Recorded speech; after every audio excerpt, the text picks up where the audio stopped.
So with the new science of neuroplasticity tells us that our brain can physically change, that every new thought we think, every new thing we learn, every new choice we make, every new behavior we demonstrate, every new experience that's created, every new emotion that we embrace, there's physical and chemical changes that take place in the brain as a result of a shift in consciousness. So then, if the brain has the ability to physically change, then for the most part, the antithesis is also true. Thinking the same thoughts, doing the same things, making the same choices, creating the same experiences that produce the same emotions, then there's no physical or chemical changes in the brain. And now, for the most part, there becomes biological, neurological, chemical, and epigenetic footprints that cause us to maintain the same state of being. So then, if you understand that learning something new makes new connections, experience then enriches those connections. When you have an experience, their senses are picking up all the data, and it's causing jungles of neurons to organize into patterns to reflect the experience. Then the brain produces an emotion or a chemical. Then we could say then as the person is thinking the same way, they're firing and wiring the same circuits in the same sequences, patterns, and combinations. If they're performing the same behaviors, the same thing happens. So then, as nerve cells fire together and wire together, as you're making the brain work in the same ways, according to neuroscience, mind is the brain in action. So then the repetition of the same mind reinforces the same biology, and now the person really is kind of locked in a box.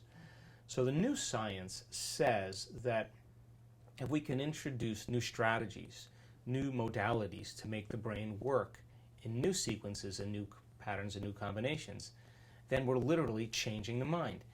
Now, the beauty behind this is that children's brains are very neuroplastic, more neuroplastic than adults. Why? Because the brain is pretty much in stasis. Their brainwave patterns really don't have a development of analytical facilities. So what we need to do is work on foundations. So if you look at something like dyslexia, there is a vacancy of certain foundations in terms of neurological networks that allow things to go from here to here, or from here to here, or from here to here to here. And those networks are not working in coherence. In other words, networks of neurons, communities of neurons have to function and begin to hold hands with neighboring communities and neighboring neighborhoods. If that doesn't happen, then that compartmentalization causes a compromise either in cognition or expression or something.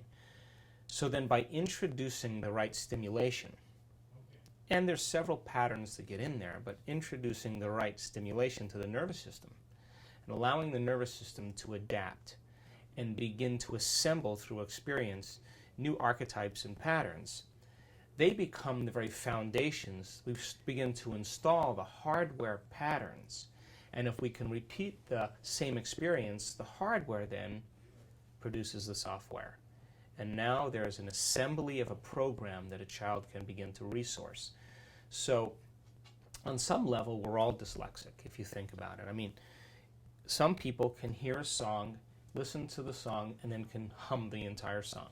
Why? Because they've learned new things, they've studied music, they've sang, they've learned again, they've had a lot of experiences, they've improvised.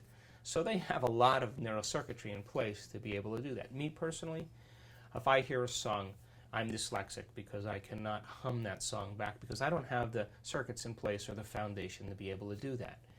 So then on some level then, the basis of learning for children that are dyslexic is that there are certain vacancies, certain networks of neurons that have to be selected and then instructed.